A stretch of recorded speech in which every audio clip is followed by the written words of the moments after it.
Olá pessoal, tudo bem com vocês? Espero que sim, espero que esteja tudo certinho, que vocês estejam conseguindo passar por esse momento, né? Fazendo os estudos de vocês, na boa, na medida do possível. Bom, pessoal, a nossa aula de hoje é sobre vocabulário jurídico. Na verdade, nós já começamos a falar desse tema na aula passada, porém o enfoque era nas expressões em latim, certo? Na aula de hoje, eu vou trazer para vocês alguns vocábulos que eu considero importantes, tá? Não são os únicos, não são os mais importantes, vamos colocar assim, mas é o que a gente consegue fazer numa aula, tá bom? Então vocês não vão sair daqui tendo pleno domínio de todo o vocabulário jurídico que existe no direito, porque isso não vai acontecer, né? Então ao longo do curso vocês vão aprender muita coisa, vocês vão, do curso de direito, né? Vocês vão aprender inúmeros sentidos de inúmeros vocábulos. Mas hoje eu, enfim, separei alguns para que vocês comecem a aquecer os motores e comecem a ter o domínio, então, desse vocabulário técnico da nossa área, ok? Então, primeiramente, separei para vocês aqui algumas considerações, tá ok? Então, assim, o nosso repertório jurídico, ele é bastante característico. Como eu sempre friso com vocês ao longo dessa disciplina, nós sempre somos conhecidos, né, nós, profissionais jurídicos, nós somos conhecidos pelo linguajar rebuscado, né, aquela pessoa que fala difícil, etc. Pelo menos era assim, havia uma tradição, isso tem começado a mudar, como eu já expliquei para vocês. Então, nós devemos fazer a separação, e isso retomando mais uma vez, né, a separação do linguajar rebuscado e dos termos técnicos que a gente precisa dominar, tá certo? Então a minha abordagem é sempre no sentido de que vocês entendam os termos técnicos em latim ou em português e que vocês possam não utilizá-los de forma inadequada. Existem termos no direito, gente, e vocês vão perceber isso, que eles recebem um significado diferente daquele que a gente encontra no português comum, no português do cotidiano, tá? Então, por isso que é tão importante a gente, desde já, ir familiarizando vocês com esses termos, para que vocês saibam que nem sempre uma palavra na língua portuguesa vai ter o mesmo sentido, né? Ela tem vários sentidos e no direito ela pode ter alguma conotação mais técnica, ok? Então, para que a gente possa passar logo para os vocábulos, apenas destaco mais uma vez, né, que o profissional do direito ele deve sempre priorizar o domínio desses termos técnicos e a utilização adequada, tá bom? Evitando o linguajar rebuscado, porém falando corretamente, utilizando os termos de maneira correta, ok? Essa aqui são a referência para o estudo de hoje, né, o Manual do Trubiliano, que vocês encontram lá na minha biblioteca, bem fácil. Eu vou deixar também o texto para vocês lá no Classroom, dessa parte específica. E também algumas coisas que eu achava que era importante, que não estavam lá na lista dele, eu acabei pegando da internet algumas coisas e coloquei, mas não coloquei todas as referências aqui, tá bom? Mas basicamente é o Manual do Trubiliano. Então, gente, vamos lá para o nosso primeiro vocábulo, tá? Trouxe para vocês o vocábulo abaixo assinado, ok? Então, acho que todo mundo sabe o que é um abaixo assinado, mas é importante a gente, né, falar. Então, é aquele documento subscrito por várias pessoas, né, assinado por várias pessoas ou por uma classe, cujo conteúdo expressa solidariedade ou protesto, né, um pedido, uma reivindicação à autoridade pública ou outro tipo de autoridade, né? Então, no âmbito institucional, no âmbito corporativo, as pessoas se reúnem para fazer um documento, para expressar alguma coisa, assinam, né? E abaixo assinado. Então é um pouco herança daquela nossa linguagem, né? Então, assim, uns anos atrás a gente dizia, né, abaixo a ditadura, abaixo tal coisa. E o abaixo assinado é essa manifestação assinada por várias pessoas, ok? Então nós vamos ter aqui também nosso próximo vocábulo é o acórdão, né? Então o acórdão, essa palavra, né, estranha, ela denota o quê? Ela denota uma decisão colegiada. Então, enquanto no juízo singular, ou seja, lá naquela esfera do judiciário em que um juiz decide, você tem a decisão, né, monocrática, a decisão de um único juiz, que é uma sentença. No âmbito do colegiado dos tribunais, a gente denomina essa decisão como acórdão, certo? Trouxe para vocês também aqui essas duas expressões, agravante e atenuante, né? Porque são expressões que a gente até pode pensar. O que é agravante? É uma coisa que torna mais grave algo, né? E o atenuante no mesmo sentido. Mas vamos lá. Agravante lá no direito penal é aquela circunstância que torna o crime mais grave, tá? Por exemplo, o crime de homicídio. Se ele é realizado, né, com indícios de crueldade, digamos assim, com o uso de fogo, de veneno, ou qualquer outro meio insidioso ou cruel, né, conforme está escrito lá no nosso Código Penal, está prescrito lá, você tem que esse crime, então, ele é mais grave, ele é considerado mais grave do que os outros, portanto, ele vai ter um acréscimo de pena, a pena fica mais severa. Em compensação, o atenuante é uma circunstância que vai diminuir a pena, tá? Que no caso, coloquei aqui no slide o exemplo para vocês, se o agente for menor de 21 anos na data do crime, né, maior de 18, obviamente, ou maior de 70 anos na data da sentença. Isso é uma circunstância atenuante. E o agravante no direito processual tem uma outra conotação completamente diferente. Então, o agravante lá no processo, ele vai ser a parte que interpõe o recurso de agravo. Agravo é um tipo de recurso, tá? Então, lá na esfera do processo civil, do processo penal, vocês vão ver essa figura aí do agravo, em que vocês vão encontrar o agravante, que tem uma conotação diferente do que a gente observa lá no direito penal, tá bom? Então, apenas para que vocês já possam ir se familiarizando com esses termos. Autos. Já ouviram esse termo? O que não está nos autos não está no mundo, né? A gente costuma falar muito no direito. O que são os autos? São o conjunto de todas as peças processuais relativas a um processo, tá bom? Então, os autos é aquela papelada que compõe o processo. Então, todas as provas, todas as petições, todas as manifestações de todos os envolvidos, eles compõem os autos. Então, atualmente, a gente sabe que os autos eles têm essa tendência de virtualizar, né? Então, eles estão cada vez mais, os tribunais, na verdade, estão cada vez mais virtualizados, e aquela montoeira de papel de processo está ficando algo obsoleto no nosso judiciário, ok? Um outro termo interessante também, que é legal que vocês saibam utilizar, é a alienação. Tá? A princípio a gente pensa, o que é alienação? Porque aquela pessoa é alienada, né? Ela não se interessa por nada, ela não sabe de nada, ela não sabe da política, ela não sabe dos problemas da sociedade, é um alienado. Tá? A gente utiliza essa expressão nesse sentido. Porém, no direito, a gente vai ter outras conotações possíveis. Então, lá no direito das coisas, o que significa acho que deu alguma coisa. Não, tá certo aqui, ó. Alienação, segundo o direito das coisas, significa aquele ato, aquela circunstância em que eu torno alheia uma determinada coisa. Então, sempre que eu transfiro a propriedade, por exemplo, de um bem, eu estou alienando esse bem. Então, a pessoa que vende a casa, ela está alienando a casa em favor de uma outra pessoa. E aí, você vai ter as variantes, né?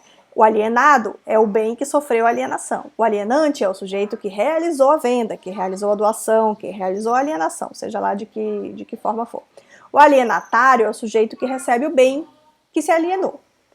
E o alienável é aquele que pode ser alienado. Por quê? Porque existem bens no direito civil que são inalienáveis. Tá bom? Ou seja, você não pode transferir a propriedade, a posse, ou você não pode passar para outra pessoa, né? Ele é seu. Por exemplo, a sua honra, a sua dignidade. Então, você não pode negociar. São coisas inalienáveis. E a inalienabilidade, portanto, é a qualidade daquilo que não é alienável.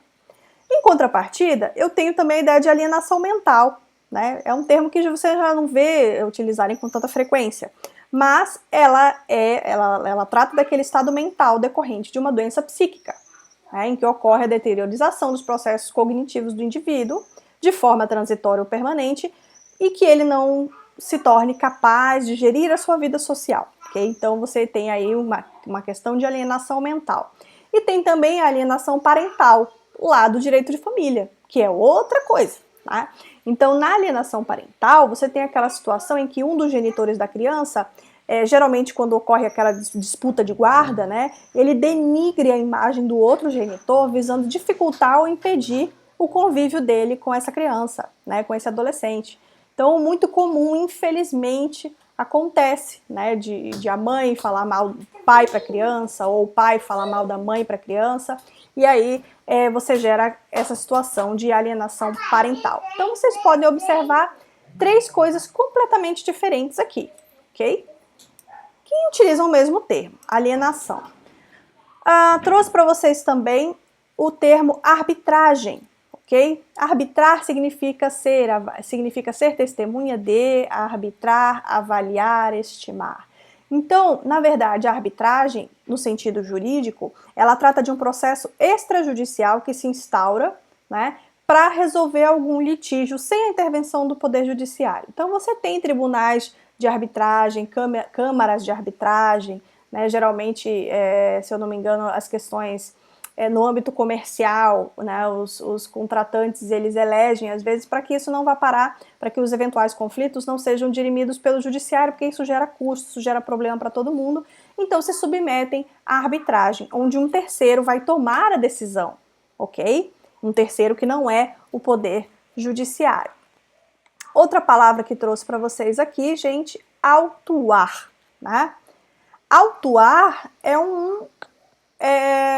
na verdade uma ação, né, do poder público que vai fazer o registro de uma determinada irregularidade, né, como nos exemplos aqui, ó. A empresa foi autuada, o fiscal lavrou a autuação, ou foi emitido o auto de infração de trânsito, tá? Então a autuação é esse registro de uma irregularidade. A segunda acepção, né, jurídica, se refere à preparação, reunião, ordenação de peças e documentos de um processo judicial ou administrativo para sua tramitação. É uma interpretação menos recorrente no direito, tá? Se utiliza mais essa primeira conotação, que é a do registro da irregularidade. Outro termo também que eu separei para vocês é o termo citação, né? Que é aquele ato pelo qual uma pessoa natural ou jurídica, na condição de ré, é convocada para integrar a relação processual, né? Não só na condição de ré, mas sempre que uma pessoa é citada, né, ela é chamada ao processo, ela é chamada a responder alguma situação dentro de um processo judicial. E aí você tem as variantes, né? Então, tem o citado, que é aquele que recebe a citação, né? É o réu, o requerido, o executado, o interessado. Você tem o citante, que é quem promove a citação, que é o sujeito ativo, o autor da ação. E você tem o citando, que é aquele que deve ser citado, mas que ainda não foi citado por algum motivo, tá bom? Então, às vezes, o oficial de justiça não encontra a pessoa, por exemplo. Então, ele não está citado, ele ainda é um citando. Ok. Coação, coerção, né? Ambas as expressões, elas se referem ao constrangimento para que alguém faça algo ou deixe de fazer de forma contrária à sua vontade, utilizando, né, violência física ou psicológica aí. No entanto, na coação, você vai ter uma pressão resistível, né? Então você pode ser coagido a fazer, a tomar uma determinada postura, tomar uma determinada atitude, que não é da tua vontade, né? Ou você pode sofrer uma coerção para fazer. Então, na coação, essa pressão é resistível, você pode dizer não, na coerção não dá, tá? Então, normalmente, quando o Estado atua de forma violenta, por exemplo, ao prender alguém, né, que está em fuga, por exemplo, o Estado está exercendo coerção, a pressão é irresistível, a pessoa não pode resistir, não tem o que fazer, né? Então, existe essa diferenciação de coação para coerção na esfera jurídica, ok? Coisa julgada, gente. O que é uma coisa julgada? Que expressão engraçada, né? Pois é. A coisa julgada nada mais é do que a decisão judicial imutável ou indiscutível, né? Da qual não se cabe mais recurso, não tem mais para onde recorrer. Então, digamos que a pessoa ingressou com uma ação judicial e isso foi até os tribunais superiores, né? Ela não ganhou e aí ficou recorrendo, até que chega o momento que não é mais possível recorrer. Não é mais possível recorrer, ok? Então, quando isso acontecer, e vocês vão estudar ao longo do curso em que casos isso acontece, trata-se então de coisa julgada. Gente, conclusão. Conclusão não é a mesma conclusão a que vocês estão acostumados, tá? Não é a conclusão da redação, não é a conclusão de um problema. Conclusão é um termo técnico jurídico que trata da permanência dos autos com o juiz, tá? Para que ele pratique algum ato pertinente, tá? Pode ser um despacho, uma decisão interlocutória, que é uma decisão que ele tenha que tomar sem a resolução do mérito, sem a resolução do processo, né? Ou uma sentença. Então, é muito comum, por exemplo, o advogado chega na vara, né? E diz assim, eu gostaria de ver esse processo tal, para o processo físico, né? E aí o secretário da vara vai olhar para você e vai dizer, está concluso. Está concluso para despacho. Significa o quê? Que está lá na mesa do juiz, aguardando ele fazer alguma coisa com aquele processo, tá? Então a conclusão é esse estado de permanência dos atos autos com o juiz, tá bom? Então essa é a conclusão no sentido processual. Aí nós temos aí também a contestação, né? Então contestar não é só reclamar de alguma coisa, né? A contestação é uma das modalidades de defesa do réu dentro do processo civil, né? Quiçá a mais importante delas, em que se lidem os argumentos tecidos na petição inicial pelo autor. A contestação pode refutar os fatos narrados, né, naquela petição inicial que começou o processo, né? Pode alegar outros fatos que sejam impeditivos, extintivos, modificativos, né? Ou que tenham alguma relevância para o direito que está sendo argumentado ali. Ok? Contestação, então.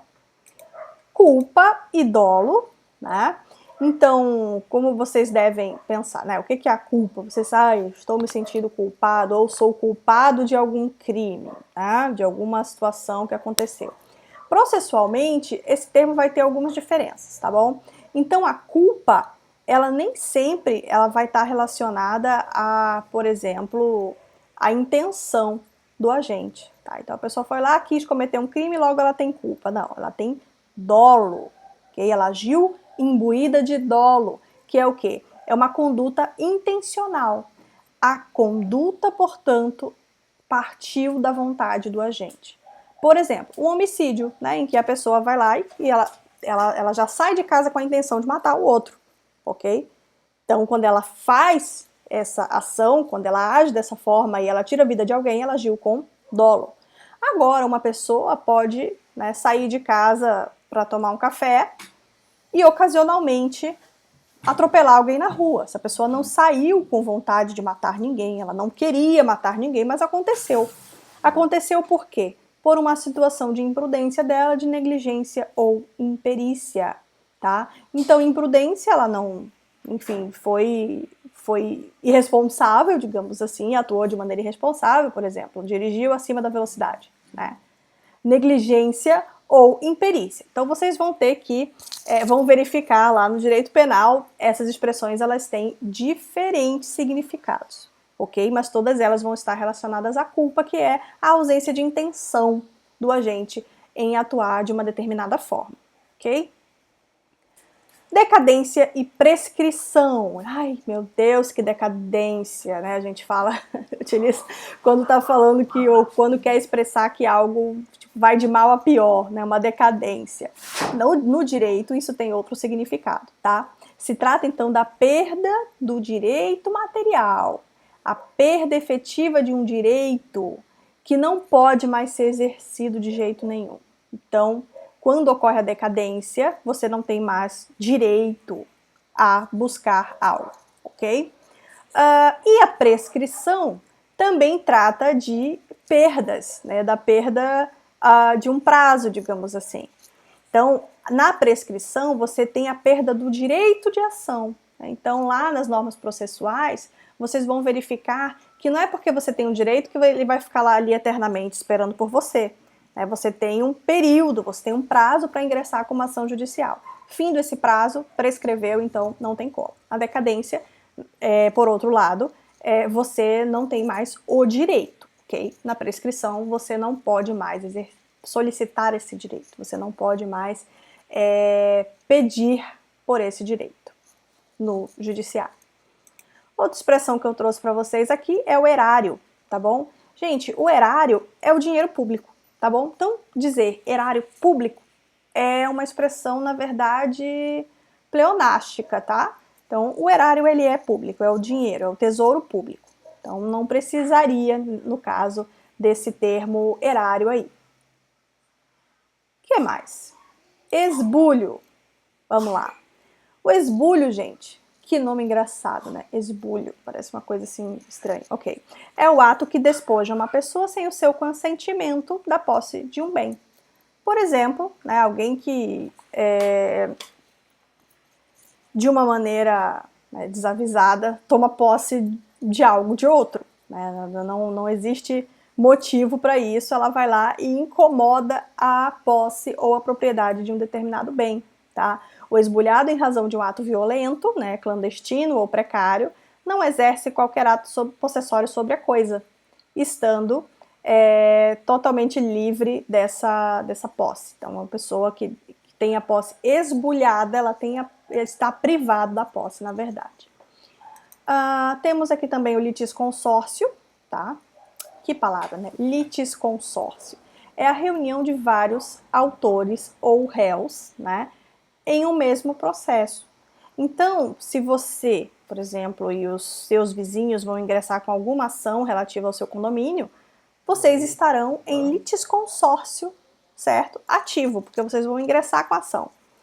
E, por outro lado, nós temos aqui os réus, que se forem todos chamados juntos a responder o mesmo processo, eles serão, então, comporão, na verdade, o litisconsórcio passivo, tá certo? Então, a pluralidade de autores denota o litisconsórcio ativo e a pluralidade de réus, o litisconsórcio passivo.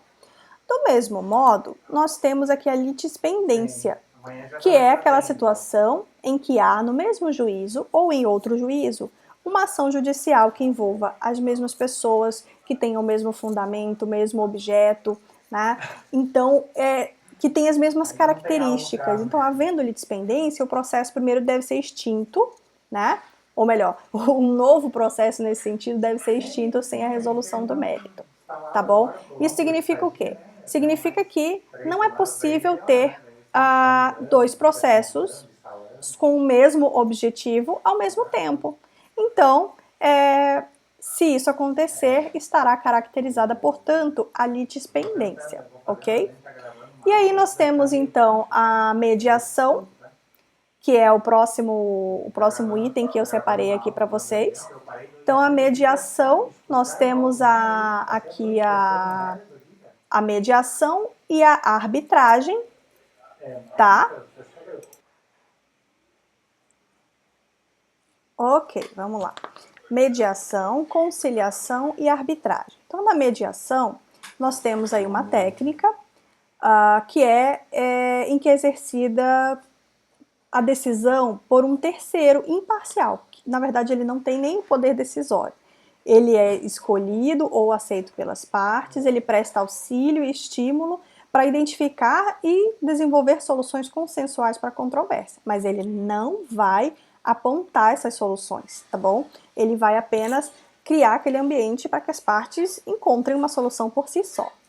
Isso é diferente de outras formas de resolução de controvérsia, tá? Que nós temos, eu trouxe aqui a conciliação e a arbitragem. Na conciliação, digamos que é bastante parecido, tá? É uma forma de solução de conflito em que as partes elas vão chegar a um acordo por meio de um terceiro. Porém, na conciliação, esse terceiro ele vai atuar de forma um pouco mais ativa do que na mediação. Então, ele pode sugerir, por exemplo, uma forma de resolver, né? Então, ele vai ter um papel um pouco mais incisivo do que na mediação. E aí, na arbitragem, como eu já falei para vocês lá atrás, é aquela solução de conflitos em que as partes elegem previamente um terceiro para que ele resolva a controvérsia, ok? Então, tem essas diferenças. Outro termo interessante aqui para vocês, opa, pulei um aqui, é a revelia, tá? O que é revelia? É a inércia do réu, é a inércia do requerido, tá? Seja porque ele não compareceu à audiência, seja porque ele não contestou a petição inicial, né? Então começou o processo, então alguém, por exemplo, entrou com uma ação trabalhista contra uma empresa, né? Então começou o processo, uma reclamatória trabalhista. Essa empresa ela precisa contestar né, dizer, olha, né, o nosso ex-empregado, ele está apresentando essa história, mas não foi bem assim que aconteceu, e vai contar a versão dele da história. Isso ele faz na contestação. Se ele deixa de contestar no prazo, vai ser determinada pelo juiz a revelia, que é o quê? É a verificação de que a pessoa não respondeu ou não compareceu no prazo previamente estabelecido, e aí todos os fatos alegados pelo autor vão ser presumidos como verdadeiros, tá?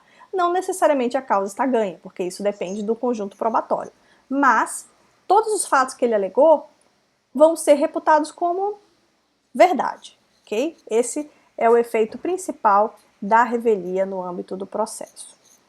Uma outra expressão que eu trouxe aqui para vocês é a súmula, tá? Então, a súmula é o resumo da orientação de um tribunal que é utilizado para casos semelhantes, ok? Então, a súmula, ela não é bem uma decisão, né? Mas ela é um enunciado. Então, você tem os tribunais superiores, eles vão estabelecer súmulas sempre que uma mesma orientação de uma decisão for reiterada nesse tribunal, então ele vai lá e edita uma súmula, que é uma orientação que deve abarcar os outros processos, as outras situações que forem no mesmo sentido, ok? Então aqui tem como um exemplo, né, a súmula 16 do STF, do Supremo, que diz que o funcionário nomeado por concurso tem direito à posse. Tá? Então, sempre que já houver um processo nessa questão, ao invés de ficar discutindo, né, A, B, C ou D, pega jurisprudência de um, jurisprudência de outro, pega essa súmula, que é o resumão do que o Supremo Tribunal Federal acha sobre esse assunto. Que é isso. Foi nomeado, tem direito à posse. Acabou. Né? E aí fica mais fácil argumentar. E aí nós temos também a próximo vocábulo que eu trouxe, que é a suspeição ou impedimento.